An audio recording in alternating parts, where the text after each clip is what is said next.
नमस्कार, किसान समाचार में आपका स्वागत है। मैं हूं नदीम अंसारी। शुरुआत करते हैं मुख्य समाचारों के साथ।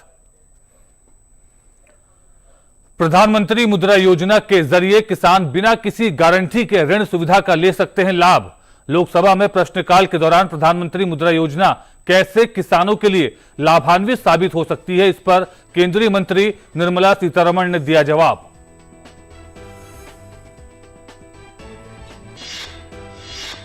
समाज के गरीब, पिछड़े, वंचित लोगों तक सरकार की योजनाओं का पहुंचे फायदा, सरकार है इसके लिए प्रतिबद्ध। लोकसभा में पूछे गए सवाल का जवाब देते हुए केंद्रीय मंत्री निर्मला सीतारमण ने कहा कि सरकार की कल्याणकारी योजनाओं का ऑल इंडिया रेडियो और दूरदर्शन के माध्यम से किया जाता है प्रचार प्रसार। पीएम मोदी मंगलवार को प्रधानमंत्री गरीब कल्याण अन्न योजना के लाभार्थियों से बातचीत करेंगे। गुजरात के लाभार्थियों से वीडियो कॉन्फ्रेंसिंग के जरिए करेंगे संवाद। प्रधानमंत्री गरीब कल्याण अन्न योजना को लेकर गुजरात में जन भागीदारी कार्यक्रम होगा शुरू।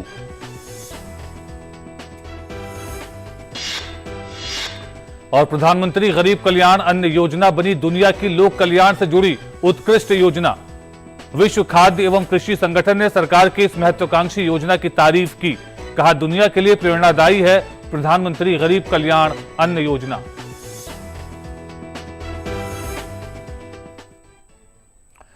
और अब देखते हैं समाचारों को विस्तार से।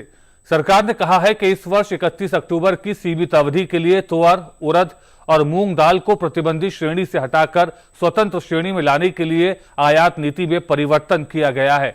घरेलू बाजार में दाल की उपलब्धता बढ़ाने तथा सहजता से इसकी आपूर्ति सुनिश्चित करने के लिए यह फैसला किया गया।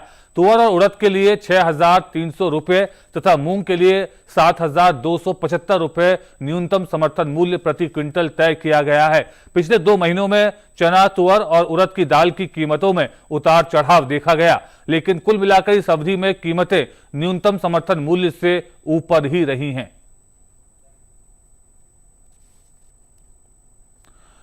लोकसभा में प्रश्नकाल के दौरान प्रधानमंत्री मुद्रा योजना कैसे किसानों के लिए लाभान्वित साबित हो सकती है, इस पर केंद्रीय मंत्री निर्मला सीतारमण ने कहा कि पीएम मुद्रा योजना के तहत किसान बैंकों से बिना किसी गारंटी के ऋण ले सकते हैं।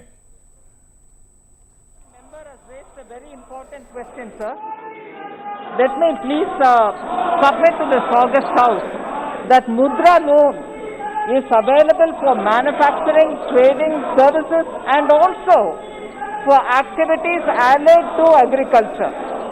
And the concern of the honorable member about if an agriculture person is holding lease land, how will he raise the loan?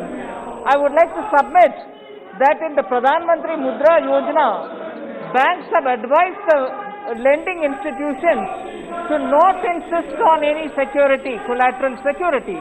So it is possible for such agriculture and allied activity persons to take Mudra loan even without the fear of the security.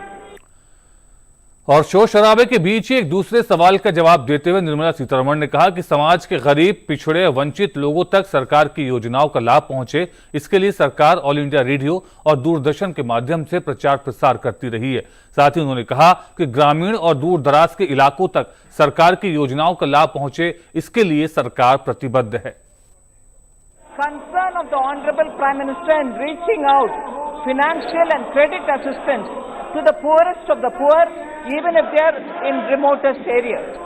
But yet the member rightly points out that even then very many areas in the country which are very remote, the members, the public, the poorest of the poor may not have the information, and because of want of knowing about it, they may not have the benefit reaching them.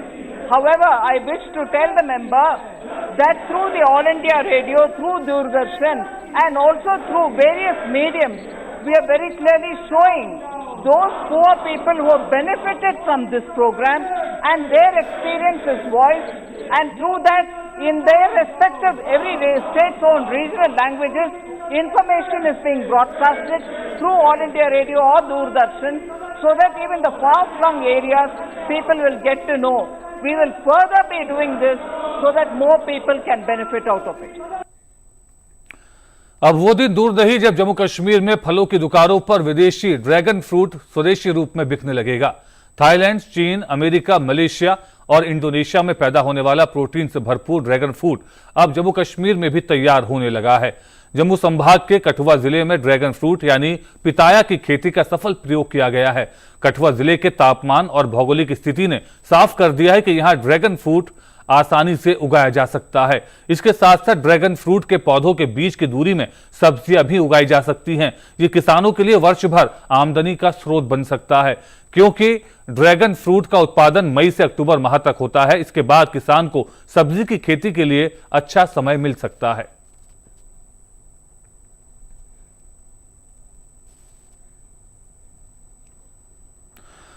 मौसम विभाग ने कहा है कि पूरे देश में अगस्त 2021 के लिए मासिक वर्षा सामान्य होने की संभावना है और दीर्घकालिक औसत यानी एलपीए का 95 से 105% रहने की संभावना है।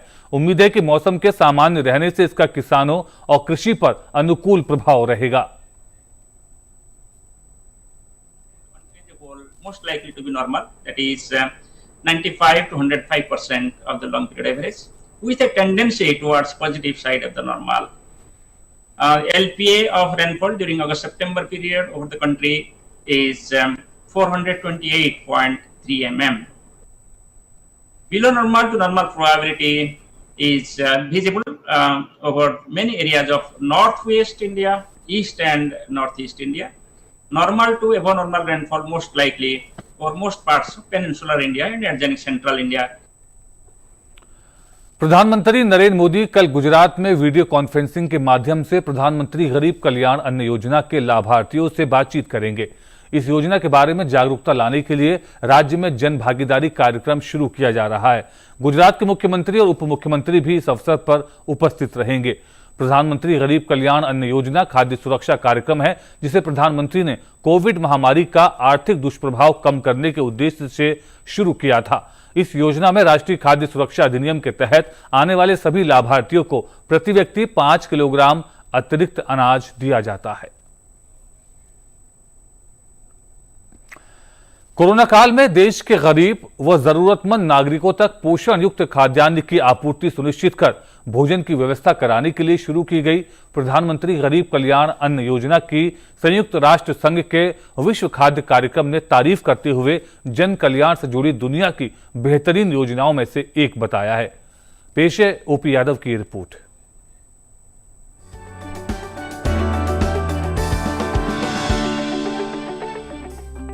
कोविड-19 की वैश्विक महामारी ने विश्व भर में लाखों लोगों तक पोषण पहुंचाने की व्यवस्था और खाद्य सुरक्षा को एक और जहां खासा प्रभावित किया है, वहीं भारत सरकार ने कोरोना काल में देश के 80 करोड़ से अधिक गरीब और जरूरतमंद नागरिकों तक प्रधानमंत्री गरीब कल्याण अन्न योजना के जरिए पोषक तत्वों से युक्त शुद्ध खाद्यान्न पहुंचाकर देश की खाद्य सुरक्षा और पोषण प्राथमिकता को पूरा करने में महत्वपूर्ण भूमिका निभाई है। प्रधानमंत्री नरेंद्र मोदी के मानवीय दृष्टिकोण को रेखांकित करती प्रधानमंत्री गरीब कल्याण अन्न योजना की आज न केवल पूरी दुनिया तारीफ कर रही है, बल्कि विश्व खाद्य संगठन ने इसे दुनिया की लोकहित से जुड़ी उत्कृष्ट कल्याणकारी योजनाओं में शामिल किया है। I think India is far ahead in many fronts. That's why I point out the world can learn from India, and India can set an example going forward as well. Number one, by law, you have made a provision in India to have access to food to everyone, and this massive public distribution system which covers over 800 million people. देश की गरीब आबादी तक संतुलित खाद्य की उपलब्धता सुनिश्चित कराने के लिए प्रधानमंत्री नरेंद्र मोदी के जहन में हमेशा से खाद्य सुरक्षा, पोषण और टिकाऊ विकास का लक्ष्य प्रमुख रूप से रहा है। इसकी पुष्टि भारत सरकार द्वारा बीते कुछ वर्षों में उठाए गए विभिन्न राष्ट्रीय कानूनी कदम और योजनाओं से पता चलती है। प्रधानमंत्री नरेंद्र मोदी के मानवीय सरोकारों को इंगित करती प्रधानमंत्री गरीब कल्याण से जुड़ी योजनाओं की आज पूरी दुनिया मुरीद हो गई है। In the context of this COVID response, when the people were, staying at home, lost their livelihood and earning opportunities, they were doubling up the supplies and the effective measure to transport and advanced planning.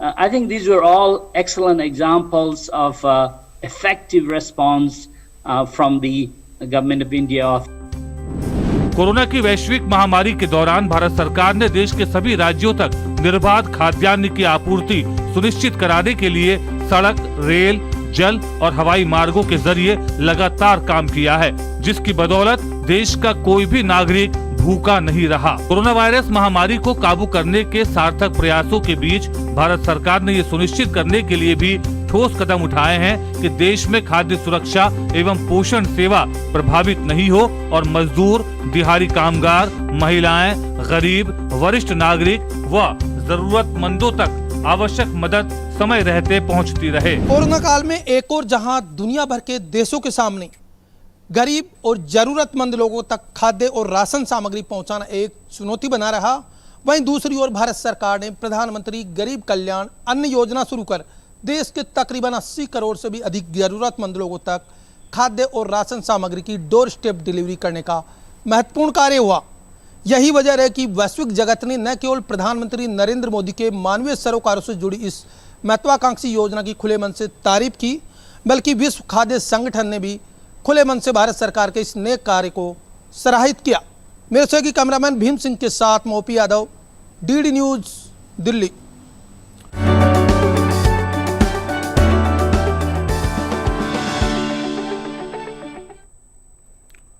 और देश भर की मंडियों में कैसा रहा मंडियों का हाल, आइए देखते हैं इस रिपोर्ट में।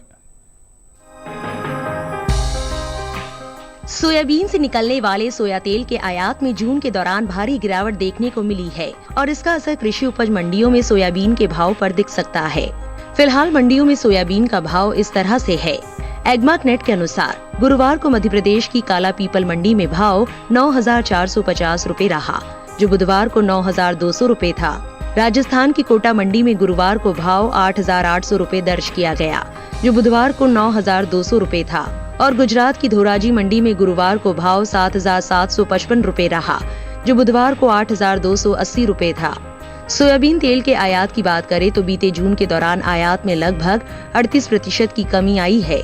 तेल तिलहन उद्योग के संगठन सॉल्वेंट एक्सट्रैक्टर्स एसोसिएशन के अनुसार जून के दौरान देश में 2,06,262 टन सोयाबीन तेल का आयात हुआ है, जबकि पिछले साल जून के दौरान 3,31,171 टन सोयाबीन तेल आयात हुआ था। देश और दुनिया भर में सोयाबीन के भाव पहले से ही आसमान पर है और ऊपर से देश में इस साल खेती भी पिछड़ी हुई है। इसका असर लंबे समय तक भारतीय बाजार में सोयाबीन के भाव पर रह सकता है।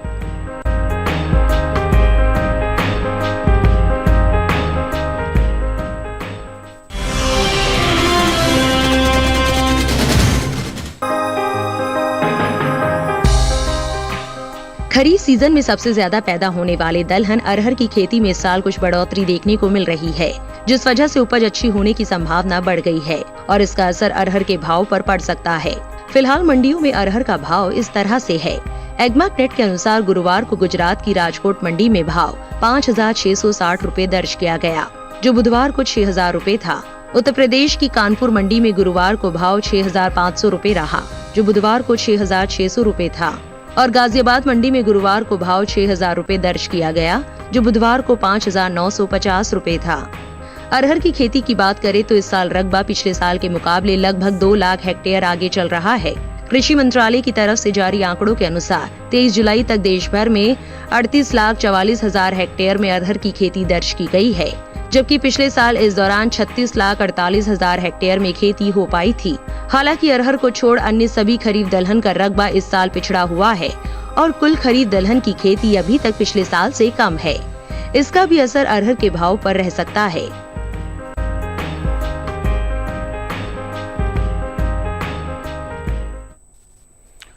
केंद्रीय आदिवासी कल्याण एवं जनजातीय मामलों के मंत्री अर्जुन मुंडा ने छत्तीसगढ़ के आदिवासी युवाओं के लिए 3 दिन के प्रशिक्षण की शुरुआत की।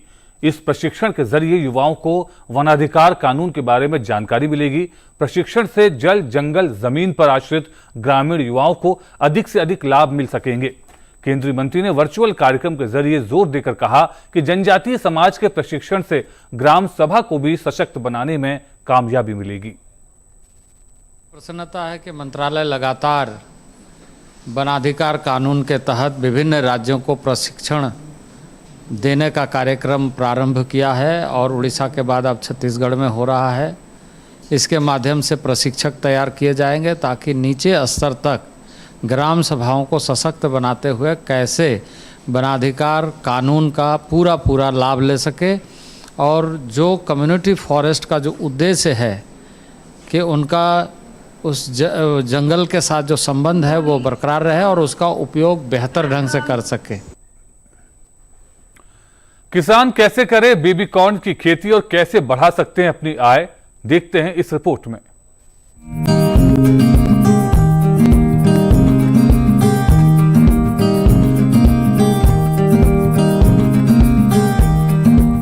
बेबी कॉर्न मक्का की कोई किस्म नहीं है, बल्कि वो अवस्था है जब भुट्टे में दाने बनने वाले हो या बनने शुरू हुए हों। इसका इस्तेमाल सलाद के साथ साथ सब्जी, खीर और हलवे में भी होता है। बाजार में बेबी कॉर्न की काफी मांग है। ये अमेरिका, यूरोप और दक्षिण एशिया में काफी मशहूर है। अब भारत के शहरी इलाकों में भी इसकी लोकप्रियता तेजी से बढ़ रही है। यही वजह है कि भारत में इसकी खेती मुख्य रूप से शहरों से सटे इलाकों में होती है। ये काफी पोषक है और शायद यही बढ़ती हुई मांग की वजह है। इसके खेत की तैयारी आम मक्का की तरह ही होती है और इसे 2 तरह से उगाया जाता है। आदर्श अवस्था में 1 हेक्टेयर में 58,000 पौधे लगाए जाते हैं। इस पद्धति में स्वीट और बेबी कॉर्न दोनों ही प्राप्त होते हैं। दूसरी पद्धति में 1 हेक्टेयर जमीन पर पौधों की संख्या 2.25 लाख के करीब होती है। इसमें तमाम भुट्टे बेबी कॉर्न के रूप में इस्तेमाल किए जाते हैं। बेबी कॉर्न के लिए 1 हेक्टेयर जमीन पर 20 से 25 किलोग्राम बीज की जरूरत होती है। 1 हेक्टेयर के लिए 1.5 से 2 क्विंटल नाइट्रोजन 3 बार में डालना होता है। इसकी फसल अमूमन 50 से 60 दिन में तैयार हो जाती है। तुड़ाई पर खास ध्यान देने की जरूरत है, चूँकि भुट्टा बहुत तेजी से बढ़ता है, इसलिए इसे जितना जल्दी हो सके बाजार भेज देना चाहिए। सुबह का समय तुड़ाई के लिए उपयुक्त है। पौधों में बाल यानी झंडा निकलते ही तोड़ दें और 3 दिन में 1 बार तुड़ाई कर लेनी चाहिए। इस तरह एक फसल के लिए औसतन 7 से 8 तुड़ाई पर्याप्त होती है। 1 हेक्टेयर में 15 से 19 क्विंटल तक बेबी कॉर्न हो सकते हैं। भुट्टे तोड़ने के बाद पौधों को हरे चारे के रूप में इस्तेमाल किया जा सकता है या इसे बेचकर अतिरिक्त आमदनी प्राप्त की जा सकती है। 1 हेक्टेयर से किसान को 250 से 400 क्विंटल तक हरा चारा मिल सकता है। दिल्ली के आसपास के इलाकों में किसानों ने बेबी कॉर्न प्रसंस्करण के संयंत्र भी लगाए हैं। प्रसंस्करण के बाद बेबी कॉर्न के दाम भी अच्छे मिलते हैं और इसे लंबे समय तक भंडार करके रखा भी जा सकता है।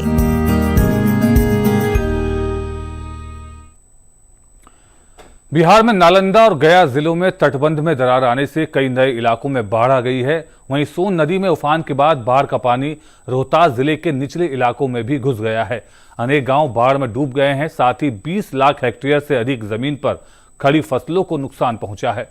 बाढ़ प्रभावित क्षेत्रों में वाहनों की आवाजाही में भी बाधा आई है। स्थिति को देखते हुए लोगों को सुरक्षित स्थानों पर जाने की सलाह दी गई है। राज्य में गंगा, दुर्गावती और पुनपुन नदियों में जलस्तर खतरे के निशान से ऊपर है। मौसम विभाग ने बिहार के दक्षिणी हिस्से में अगले 48 घंटों में मध्यम से भारी बारिश की आशंका जताई है। बिहार की उप मुख्यमंत्री रेणु देवी ने बताया कि राष्ट्रीय आपदा मोचन बल और राज्य आपदा मोचन बल की टीमें राहत और बचाव कार्यों में लगी हुई हैं। प्रभावित इलाकों में बाढ़ पीड़ितों के लिए राहत शिविर लगाए गए हैं। मशरूम उत्पादन किसानों के लिए मुनाफे का सौदा साबित हुआ है। कुरुक्षेत्र के गांव भौर सैदा के अमृतपाल सिंह मशरूम की पैदावार से लाखों की कमाई कर रहे हैं। एमबीए की पढ़ाई के बाद मशरूम उत्पादन कर रहे हैं। अमृतपाल प्रदेश के अन्य किसानों के लिए भी एक मिसाल बन गए हैं। समय की मांग है कि किसान परंपरागत खेती को छोड़कर वैकल्पिक खेती पर जोर दें। ऐसे में किसान मशरूम की खेती कर अच्छा मुनाफा कमा सकते हैं। हरियाणा कुरुक्षेत्र में भोर सौदा गांव के रहने वाले अमृतपाल सिंह बाजवा मशरूम की पैदावार से लाखों की कमाई कर रहे हैं। MBA की पढ़ाई के बाद मशरूम उत्पादन कर रहे अमृतपाल अपने इलाके और प्रदेश के दूसरे किसानों के लिए भी एक उदाहरण बन रहे हैं। हम तकरीबन 25 साल से मशरूम प्रोडक्शन के अंदर हैं और हम बीज से लेके बेसिकली सीड टू प्लेट हम काम कर रहे हैं। हम इसका बीज बनाते हैं, हम इसकी कंपोस्ट बनाते हैं, हम मशरूम पैदावार करते हैं और इसके साथ साथ हम मशरूम प्रोसेसिंग करते हैं। मशरूम प्रोसेसिंग में हम अपनी मशरूम जहाँ पे प्रोसेस कर रहे हैं, इसके साथ साथ हम अपने एरिया के और नियर बाई स्टेट्स के फार्मर्स की मशरूम को भी प्रोक्योर करके हम इसकी प्रोसेसिंग कर रहे हैं, कैनिंग कर रहे हैं, जिससे क्या है कि मार्केट के अंदर प्राइस स्टेबलाइज रहता है। मान लो सपोज अगर हम डेली बेसिस पे 5 से 10 टन की प्रोसेसिंग कर रहे हैं, अगर वो 10 टन मशरूम मार्केट के अंदर नहीं गई तो वो हमारे पास आ जाती है, तो मार्केट के अंदर प्राइस जो है 5 से 10 रुपये पीक पे रहता है। अमृतपाल के परिवार का मशरूम उत्पादन का पुराना काम है। इस काम को और कामयाबी की नई ऊंचाइयों पर ले जाने के लिए अमृतपाल ने अपने हुनर का बखूबी इस्तेमाल किया। MBA की डिग्री हासिल करने के बाद कहीं नौकरी करने के बजाय अपने पुश्तैनी काम को नया कलेवर देकर रोजगार के लिए चुना। अमृतपाल को मशरूम के उत्पादन में लाखों रुपए की आमदनी हो रही है। आज इन्होंने खुद को तो स्थापित किया ही है, साथ ही आसपास से करीब 200 लोगों को भी रोजगार मुहैया करवाया है। इसके साथ ही इन्होंने मशरूम प्रोसेसिंग यूनिट शुरू की है और अब प्रदेश के दूसरे किसान भी उनके फार्म पर प्रशिक्षण लेने पहुंचते हैं। हम इससे एक बहुत बढ़िया इनकम जो सी है वो कमा रहे हैं। इसके साथ साथ एम्प्लॉयमेंट जनरेशन की जहाँ बात आती है या वुमेन एम्पावरमेंट की बात आती है, तो एम्प्लॉयमेंट भी हम अच्छी जनरेट कर रहे हैं। तकरीबन 150 से 200 एम्प्लॉयज़ हमारे यहाँ पे काम करते हैं डेली बेसिस पे। और सेकेंडली वुमेंस की बात करूँ तो 60 to 70% वुमेन एंगेजमेंट है फार्म पे। और इसके साथ साथ हम KVK कृषि विज्ञान केंद्र की मदद से ट्रेनिंग्स भी जो से हैं वो जनरेट करते हैं, जिससे फार्मर्स SC और SBC कैंडिडेट जो से हैं, लैंडलेस फार्मर्स हैं, लैंडलेस वुमेन फार्मर्स हैं, वो हमारे पास ट्रेनिंग लेके यहाँ से जाते हैं और मशरूम का बिजनेस को अपनाते हैं और एक अच्छी आमदनी जो सी है वो कमा पा रहे हैं।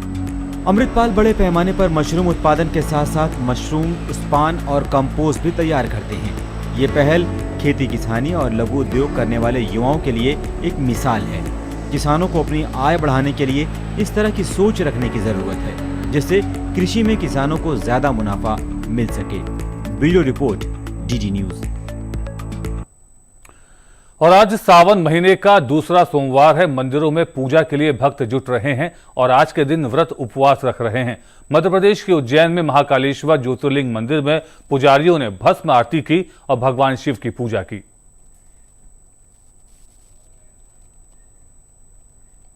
इस मौके पर उत्तर प्रदेश के वाराणसी में घाटों पर गंगा नदी में स्नान के लिए भक्त जुटे। इसके अलावा काशी विश्वनाथ मंदिर में भी दूसरे सोमवार को भक्त पूजा प्रार्थना के लिए कतार में खड़े नजर आए।